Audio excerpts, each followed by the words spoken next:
bom dia. Esta semana nós vamos falar de um assunto que ele toca muita gente, mas principalmente os adolescentes.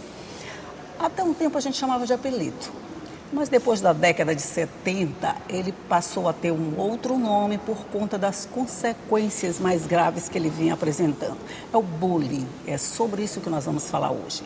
E quem veio conversar comigo para falar um pouco mais sobre todo esse processo de violência que envolve o bullying e as consequências que pode acontecer a partir daí, foi a pedagoga Urda Nascimento. Bom dia, Urda, seja bem-vinda. Bom dia, Elda. Aproveito para agradecer o espaço para tratarmos de uma pauta tão importante e fundamental, tanto para a saúde mental dos estudantes, mas também de preparo desse ambiente escolar, né, que identifica os casos de violência, hoje intitulado como bullying, como você muito bem colocou. Quero agradecer a toda a equipe, né, pela receptividade, pelo acolhimento e dar um excelente bom dia a quem está nos assistindo. Pois é, bom dia para todo mundo. Você tocou em dois pontos bem interessantes. É a violência emocional. Sim. E a preparação do ambiente escolar para acolher as pessoas que de alguma forma são atingidas. Porque antes, lá na minha época, não tinha negócio de bullying. Sim. A gente tinha um apelido, a gente detestava. Claro, quase todo apelido a gente detesta. Quanto mais a gente detesta, pior fica, né? Sim. Mas parece que não tinha vamos dizer, esse componente agressivo de querer mesmo atingir o outro. O que mudou nesse tempo todo, Urda, para que ele fosse transformado num bullying e mexesse tanto com o emocional das pessoas? Excelente pergunta, Elda. O bullying, ele se caracteriza por uma violência sistemática, uma violência que ela é repetitiva e uma violência que demonstra uma relação de poder. Então, o intuito daquele que pratica o bullying é diminuir a vítima, né, e constranger. Então, ela é acompanhada por humilhações. Então, o nosso país reconhece o bullying, como você muito bem colocou, desde a década de 70, mas com as pesquisas, né, de acompanhamento das vítimas e ao longo de todo o processo que ele vai se tornando adulto, se identifica muitos prejuízos na saúde mental. Então, quando a gente identifica os prejuízos durante a violência e posterior a essa violência, então a gente traz como pauta fundamental o enfrentamento do bullying. Então, no nosso país, a gente está muito feliz porque em janeiro de 2024, o nosso presidente, né, ele sanciona a lei 14.811. Então, criminaliza o bullying e agora o cyberbullying. É crime. Crime que, inclusive, tem pena de 2 a 4 anos, né, de reclusão e multa.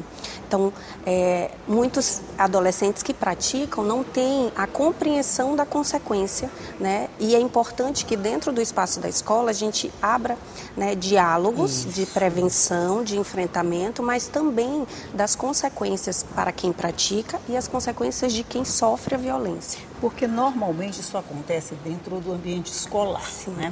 Ele está normalmente ali dentro daquela faixa da adolescência. A criança, por exemplo, ela não está muito suscetível a esse tipo de ataque, vamos dizer. Perfeito, você tem um olhar muito sensível. Quando a gente traz a infância, são raros os casos que ocorrem.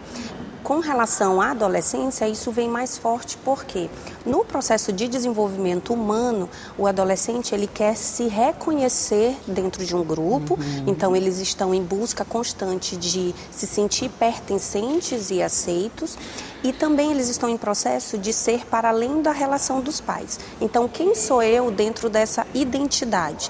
Identidade no grupo e identidade individual, quem eu sou. Então, nessa relação, muitas das vezes, ele reconhece a prática do bullying na busca de aceitação ou de evitar que ele seja vítima. E o que ocorre? Porque o bullying ele agravou ao longo, né, dos anos. A gente tem uma geração que consome muitos conteúdos. E quando eu me refiro a consumir, é referente ao uso das redes sociais e dessas tecnologias. Sim. Então, muitas das vezes, o que o adolescente tem consumido faz com que ele cristalize determinadas práticas, naturalizando a violência, né? E, na nossa época, ela não era uma violência sistemática. Por quê? Quando ocorria, muitas das vezes, no ambiente escolar, você retornava para o ambiente familiar e essa perseguição não continuava. Não continuava, exatamente. Né? Mas agora, além do bullying, que é a prática constante dessa violência, a gente tem o cyberbullying. Então ele amplifica a violência, porque a internet traz a ilusão de que você está protegido no anonimato. Exatamente, é verdade. Mas você falou uma coisa interessante, o pertencimento. O adolescente, ele quer pertencer ao grupo. Isso. A criança, de alguma forma, ele pertence à família. Ele está Perfeito. naquele grupo protegido, naquela Isso. bolha e tal. Quando ele começa a perceber que tem outros grupos, que ele quer fazer parte, que ele quer uma identidade, ele começa a se aproximar de quem ele acha parecido. Mas às vezes a gente pode se aproximar também, não sei se eu vou falar besteira, de alguém que proteja a gente. A gente se acha fraco, pode ser vítima de alguma coisa, então a gente se junta a um grupo de pessoas mais fortes. Daí nascem esses grupinhos, vamos dizer assim, ou dominadores ou dominantes dentro das escolas, não é? Elda, você foi cirúrgica. É exatamente isso. A prática do bullying, ela está muito presente entre os 13 e 17 anos, nessa busca de se sentir pertencente a esse grupo. E muitas das vezes esse grupo é liderado por um adolescente que pratica violência. Isso. E isso vai sendo naturalizado e replicado por aquele grupo. Né? Admirado. Por isso a escola tem um papel fundamental de trazer essas pautas para dentro do ambiente escolar e abrir espaços de diálogo para quem sofre identificar e pedir ajuda, e para quem pratica, identificar e ter a extinção desse comportamento, né? Entendendo também as consequências, tanto na saúde mental daquele que pratica, quanto a penalidade. O que pratica, a gente precisa sempre trazer isso, que para os adolescentes é uma curiosidade. Quem pratica violência, ele está sofrendo violência. Em que sentido? O cérebro, ele vai se adaptando a um constante estado de estresse, de pressão. Então, esse cérebro vai naturalizando que esse corpo esteja identificando sempre situações de perigo. Isso. E isso não é saudável. Então, a gente está falando de um público que está em processo de desenvolvimento. Por isso, a saúde mental é fundamental. Senão, ele se torna um adulto que tem maior irritabilidade, um adulto intolerante, um adulto que pratica violência, né? Então, a gente tem que estar muito atento, porque enquanto espaço educacional, não é só a dimensão do desenvolvimento cognitivo, mas as dimensões do desenvolvimento social, emocional, né, relacional são importantes. Então, a Base Nacional Comum Curricular traz isso, em que essas áreas do conhecimento, elas são fundamentais, mas também o desenvolvimento de competências socioemocionais. Tanto que no documento cita, né, o desenvolvimento das competências para o século XXI. O que seria isso? É a empatia, é a corresponsabilidade, né? A empatia, nesse caso aí, anda longe, viu? Bem longe, bem longe, bem longe. E quem percebe isso primeiro? Quem tem um olhar mais atento? O professor na sala de aula, a escola como um todo, a família, quem consegue identificar primeiro essa violência que é sofrida, mas que ela é velada, porque quem sofre não quer falar, não quer se sentir fraco. Como é que se percebe esses sinais? Excelente. A gente tem o âmbito familiar, e eu vou iniciar com o âmbito familiar. A família tem que estar muito atenta ao isolamento desse adolescente, porque quando a gente pensa nessa fase do qual eles querem estar dentro de um grupo social, o adolescente, o que é esperado nesse desenvolvimento? É que ele queira estar com os amigos, né? Que ele exerça esse ser social. Então, quando a gente percebe um auto-isolamento, quando a gente percebe que esse adolescente não quer ir para a escola ou apresenta até reações físicas, como febre, dor de barriga, horários próximos de ir para a escola, né? Uma resistência, o auto-isolamento, o silêncio de não querer nem se comunicar com a família é um sinalizador de que ele não está bem. Então, a família precisa estar atenta para acionar a escola. A escola, ela observa muito, porque dentro de uma sala existe, né, diferentes adolescentes, diferentes trajetórias. Então, é uma turma heterogênea. Mas mesmo sendo heterogêneo, é natural do adolescente estar em grupo. Então, quando a gente percebe esse comportamento, que há uma queda no desempenho do processo de aprendizagem, porque se eu não estou bem emocionalmente, eu não aprendo, né? E é importante a gente ressaltar que as emoções, ela não fica fora da sala de aula. Então, o estudante, a gente observa muitos adolescentes usando aquele capuz, né, e se escondendo, é como se fosse uma armadura, né, tentando se proteger. E isso não é saudável, até porque a gente está em São Luís. A gente sabe que aqui não é frio. Aqui não é frio, não tem por que andar de capuz. Eu vou só te interromper agora, a gente vai fazer um intervalinho rapidinho, sim. Mas a gente volta já já. Lembra? A gente começou falando de capuz. Nós vamos voltar para falar sobre isso. O Minutinho Saiu, volto já já.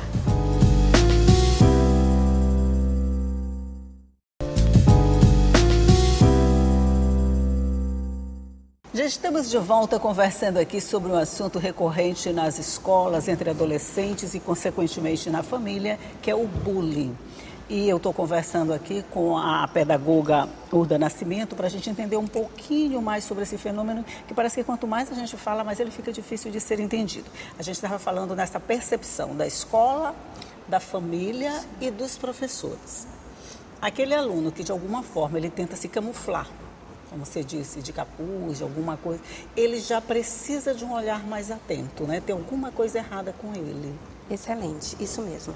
Dentro do ambiente escolar, como eu trouxe das turmas heterogêneas, o professor que está na ponta, ele precisa estar muito atento àquilo que é natural desse desenvolvimento. Então, mesmo que seja um estudante rotulado como tímido, ele ainda assim tem um grupo de amigos, né? Então, quando ele se auto-isola, quando ele tem atitudes, né, da queda do desempenho de aprendizagem, ou também, e aí a gente está tratando das nossas escolas do estado do Maranhão, que ofertam as refeições, que tem espaços de convivência, aulas de projeto de vida, esse estudante ele não demonstra, né, uma idealização de uma vida pós-escola, das relações sociais.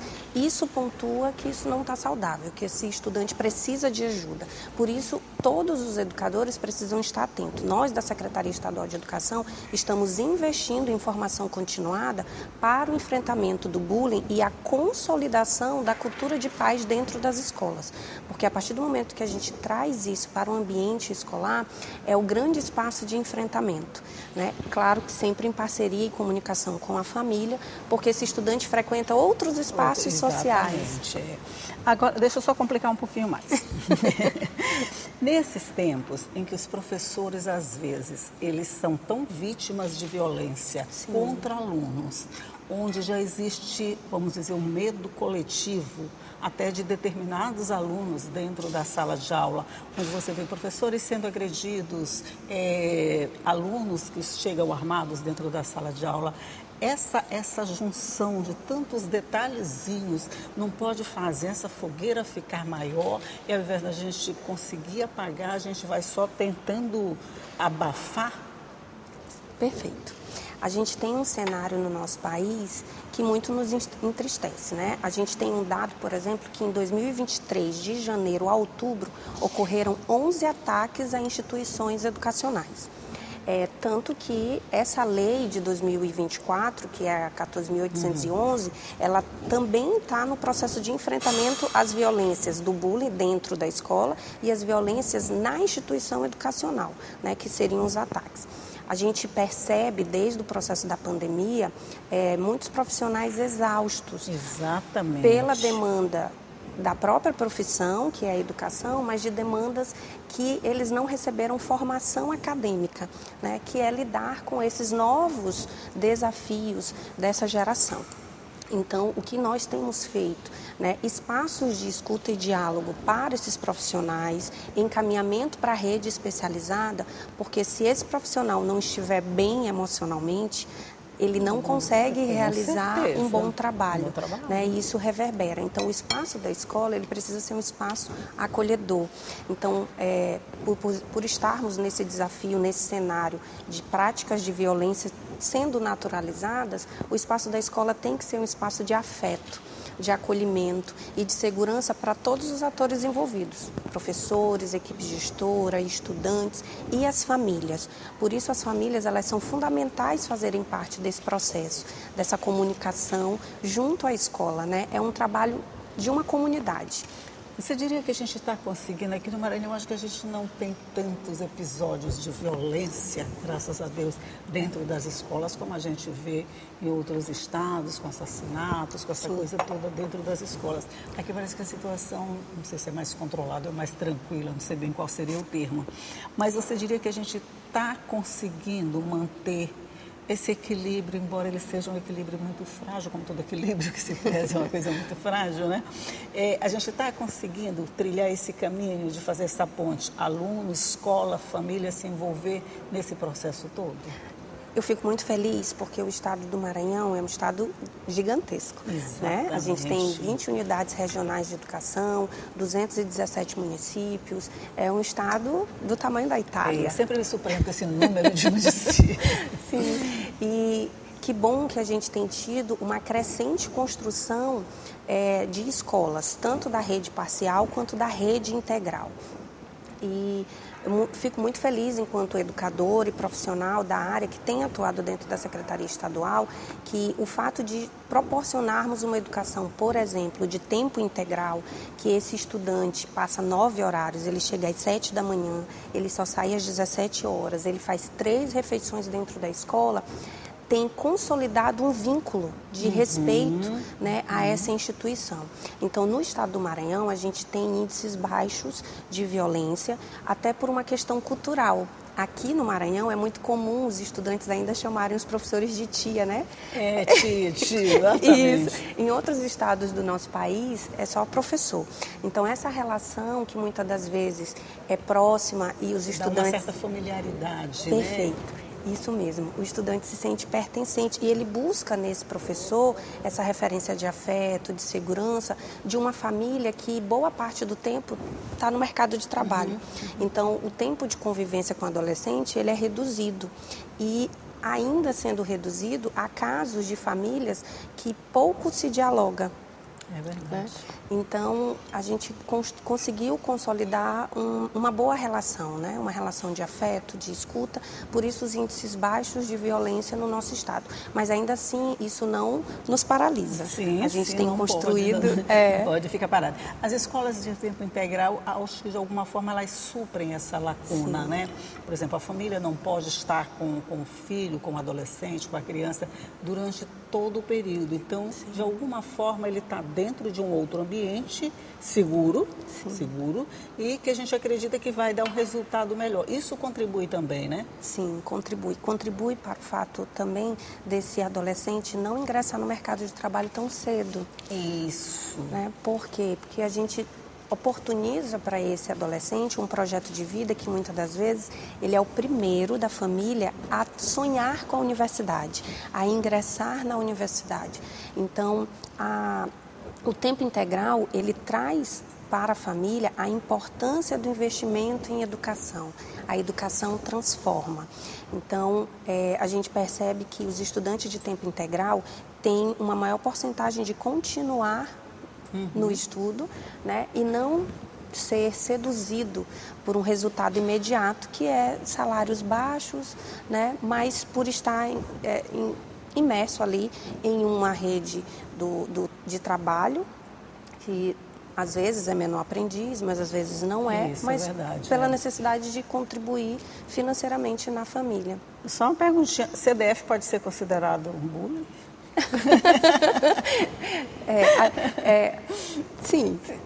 Um Pelo... bullying bom, não. É verdade. Eu não sei se existe bullying bom, gente. Acho que eu falei besteira, mas eu acho que CDF é quase um elogio, não é não? É verdade. O que ocorre? O bullying, ele tenta padronizar. Então, toda e qualquer pessoa que está fora de um padrão pré-estabelecido se torna um alvo fácil. Então, por isso a gente fala tanto no espaço da escola como um espaço que tem que ser seguro para acolher a diversidade. Então, a gente tem um público ali que sofre pelo racismo, gênero, exatamente. LGBTQIA+, o próprio índice também social. Então, acaba se tornando um alvo fácil. Por isso, a gente trazer essas pautas de acolher a diversidade, né? Hoje, você ser autêntico é a subjetividade que a gente precisa valorizar, né? E não estar inserido em um grupo muito maior em que tira a sua personalidade, que tira aquilo que é autêntico, que é seu. Pois é trabalhar na autoestima, trabalhar Sim. no reconhecimento pessoal, porque no momento em que você se identifica como alguém que é capaz de fazer qualquer coisa, você também não deixa que outra pessoa faça qualquer coisa com você. É a questão do autorrespeito, você se impõe e não deixa que ninguém invada esse espaço. Eu acho que desse jeito a gente consegue dar uma paradinha nesse tal desse bullying e mostrar para ele que quem manda na área é a gente mesmo, né? Urda Nascimento, querida, muito obrigada por me ajudar a fazer o café de hoje, por trazer tantas informações para a gente. E bom dia para você. Obrigada, Elda. Me coloco à disposição, né, para que a gente tenha cada vez mais pautas sobre educação, sobre desenvolvimento humano, sobre saúde mental, né, que é fundamental para que a gente tenha uma saúde e um bem-estar. Com toda certeza, porque educação não é só aquela educação de estudar, de fazer o que está no livro. Educação envolve tudo isso e a gente precisa falar de tudo isso que está em volta dessa educação formal para que ela seja total. Tchau e até a próxima.